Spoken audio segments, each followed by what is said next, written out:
আসসালামু আলাইকুম। ধন্যবাদ সবাইকে। আজকের ছুটির দিনে আপনারা কষ্ট করে এখানে এসেছেন।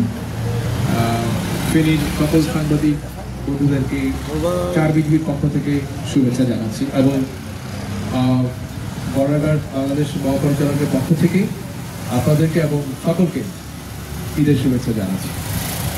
আজকে মূলত আমরা এখানে এসেছি 3-4টা পয়েন্ট একটু আপনাদেরকে ব্রিফ করার জন্য। আপনারা জানেন আগামীকালকে আমাদের ঈদুল আজহা। এই ঈদুল আজহা উপলক্ষে সামনে রেখে বিজিবি সীমান্ত এলাকায় কঠোর নজরদারি এবং গোয়েন্দা তৎপরতা বৃদ্ধি করেছিল। তারই প্রেক্ষিতে আমরা গত 6 মাসে প্রায় 284টি গরু জব্দ করতে সক্ষম হয়েছি, যার আনুমানিক মূল্য প্রায় 13 কোটি টাকার উপরে। আমরা এই চেষ্টাটা অব্যাহত রেখেছিলাম যেন স্থানীয় কৃষকরা ক্ষতিগ্রস্ত না হয় এবং অবাধে যেন অবৈধভাবে গরু আমাদের দেশে প্রবেশ করতে না পারে। এটার সাথে রিলেটেড আরেকটা বিষয় আছে, আগামীকালকে ঈদের পরেই চামড়ার শিল্প একটা সম্পর্ক আছে। এই চামড়া আমরা ইতিমধ্যে শুনেছি যে ভারতে পাচার হয়ে যায় এবং সেই চামড়া যেন পাচার হতে না পারে তার জন্য আমরা আমাদের গোয়েন্দা তৎপরতা এবং সীমান্তে নজরদারি বৃদ্ধি করেছি। এর পাশাপাশি আপনারা জানেন ইতিমধ্যে রিসেন্টলি পুশ ইন সম্পর্কে সীমান্ত এলাকায় একটা সকলেরই আগ্রহ আছে এই বিষয়টা জানার জন্য। ইতিমধ্যে আমার দায়িত্বপূর্ণ এলাকায় 12-24 জন এবং ফুলবাজিতে যেটা 10 বিজিবি দায়িত্বপূর্ণ এলাকায় সেখানে আরও 13 জন পুশ ইন হয়েছিল এবং প্রত্যেকেই আমাদের বাংলাদেশি নাগরিক, যেটা পরবর্তীতে প্রশাসনের মাধ্যমে নিশ্চিত করে তাদেরকে বাড়ি পাঠিয়ে দেওয়া হয়েছে। এই বিষয়ে আমাদের স্ট্যান্ড আমরা আমাদের প্রতিপক্ষকে জানিয়েছি যে যদি বাংলাদেশি নাগরিক হয় আপনারা দয়া করে আমাদেরকে তাদের নাম দিবেন, লিস্ট করবেন। রাতের অন্ধকারে এভাবে তাদেরকে সীমান্ত পার করে দেওয়া এটা অত্যন্ত দুঃখজনক এবং অপেশাদারী। এটা কূটনৈতিক শিষ্টাচার বহির্ভূত, সেটা আমরা তাদেরকে বলেছি এবং তারা বলেছে আমাদেরকে জানাবে। তো আমরা সেই বিষয়ে সবসময় নজরদারি এবং টহল জোরদার করে রেখেছি। আর আমার শেষ পয়েন্ট যেটা ছিল যে এই ঈদকে সামনে রেখে সীমান্তবর্তী এলাকায় আমাদের স্থানীয় জনগণকে সাথে নিয়ে আমরা প্রতিনিয়ত আমাদের টহল এবং নজরদারি বৃদ্ধি করেছি যেন কোনোভাবেই কোনো রকমের অপ্রীতিকর ঘটনা বা সীমান্ত যেন অবস্থিত না থাকে।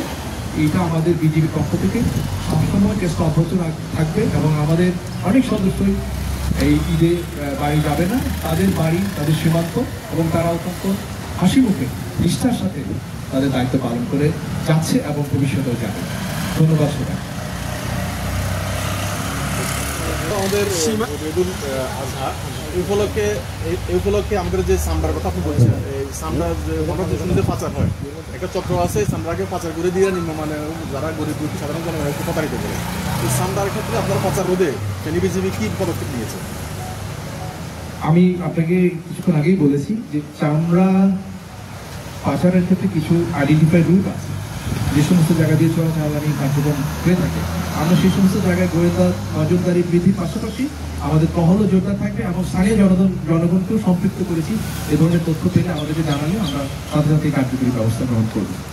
আচ্ছা, আমি বলি যে পুশিনের যে বিষয়টা হয়েছে, ফেনীতে অনেকেই পুশিন করা হয়েছে, এই ব্যাপারে আপনারা বিএসএফকে সরকারিভাবে কোনো নোটিশ বা কোনো পদক্ষেপ নিচ্ছেন কিনা, এটা একটা।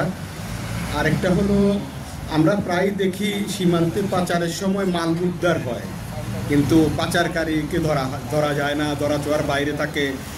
এটার আসলে স্পেসিফিক কারণটাও জানতে চাই। দুইটাই প্রশ্ন। ধন্যবাদ।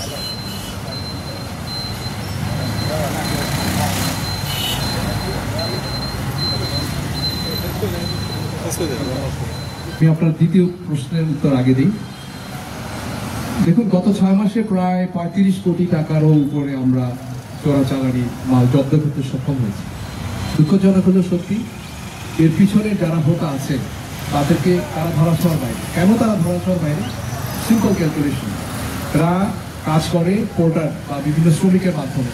বর্ডার লাইনে তাদেরকে নিয়ে যায়, তারা মালামাল নিয়ে আসে এবং বিজিবি যখন তথ্যের ভিত্তিতে অপারেশন করে ওই পোর্টাররা মালামাল ফেলে চলে যায় নিরাপদ স্থানে। যার কারণে আমরা ম্যাক্সিমাম ক্ষেত্রেই ওই যারা শ্রমিক আছে তাদেরকে ধরতে পারি না। আমরা বিপুল পরিমাণে মালামাল জব্দ করছি এবং করেছি। তবে কিছু কিছু ক্ষেত্রে আমরা কয়েকজন প্রকারকেও ধরেছি, সেগুলি আমরা আইনানুগ ব্যবস্থা গ্রহণ করার জন্য থানায় সোপর্দ করেছি। এ পর্যন্ত 14 জনের মতো আমরা ধরেছি। ধন্যবাদ। প্রথম প্রশ্নটা ওকে। আর দ্বিতীয় কোশ্চেনটা হচ্ছে কুশিনের ব্যাপারে। কুশিনের ব্যাপারে এটার একটা যে প্রোটোকল আছে, এটা সেই অনুযায়ী আমরা সাথে সাথেই কোম্পানি কমান্ডার লেভেলে প্রতিবাদ লিপি প্রেরণ করা হয়েছে এবং পরবর্তীতে ব্যাটালিয়ন থেকে যেই ফর্মাল প্রোটেস্ট নোট সেটা আমরা প্রেরণ করেছি। আমার ক্ষেত্রে দুটো ঘটনা ঘটেছিল, আমি দুটোই প্রোটেস্ট নোট পাঠিয়ে রেখেছি। ধন্যবাদ। এবং তাদেরকে পার্সোনালি বলেছি যে তোমরা এভাবে লুকোচুরি করে না দিয়ে আমাদেরকে দাও, আমাদেরকে লিস্ট দাও, আমরা কনফার্ম করে আমরা তাদেরকে সসম্মানে নিয়ে নিব, তারা যদি আমাদের দেশের নাগরিক হয়। এভাবে রাতের অন্ধকারে তাদেরকে বিপদে ঠেলে দেওয়ার কোনো মানে হয় না। এটা আমরা তাদেরকে বলেছি। তো তারা বলেছে যে বিষয়টা তারা খেয়াল রাখবে। ধন্যবাদ।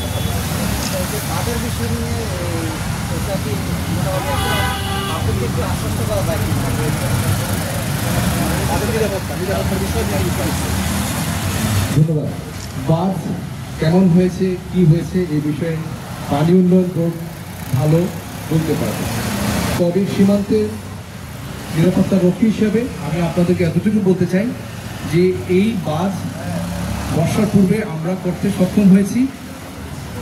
আমাদের বিজিবির একটা প্রত্যক্ষ প্রচেষ্টার কারণে, কেননা বাঁধ নির্মাণের বিষয়ে এখনো মন্ত্রণালয় থেকে সিদ্ধান্তের অপেক্ষা আছে। কিন্তু সেই সিদ্ধান্তের অপেক্ষায় যদি আমরা থাকতাম তাহলে এই বর্ষার আগে গল্লার মুখের বাঁধে যদি তৈরি না হতো তাহলে এই বর্ষাতে আবার পানি আসতো।